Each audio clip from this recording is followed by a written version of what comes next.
Sunana dai Safiyanu Sani.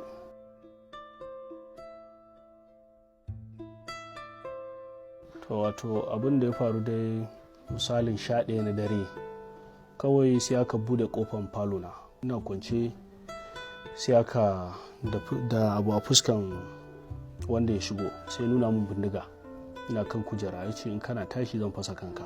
Suka fita da ita, suka ce in sun kira ni ba sa so in sa ma'aikaci a cikin wannan magana, in sun na sa ma'aikaci a cikin wannan tafiya zan iya rasa matana. In sun kira ni in kawo musu kuɗin duk inda suke. Su fara kira na waya, muna magana tun daga miliyan 2 dai muka fara ciniki, har aka zo dai sai da muka kai kusa magariba kafin aka tsaya ma a 200. Suka ce to zan zo Mr. Ali bayan trailer park. Na tafi da wannan kuɗin, na tafi da mota na tafi.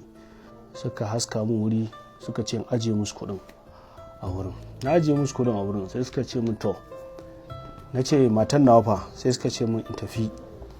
To ina jira dai misalin 2 saura sai ga buga kofanta. Sai na ce mata to tun da Allah sa kin dawo mu wuce can gidanmu. Tana jin na faɗa haka ta ce to dama sun ce in baka sako za su dawo, in sun dawo kuma za su kashe ka. Sai na ce to ma ba za su same ni ba.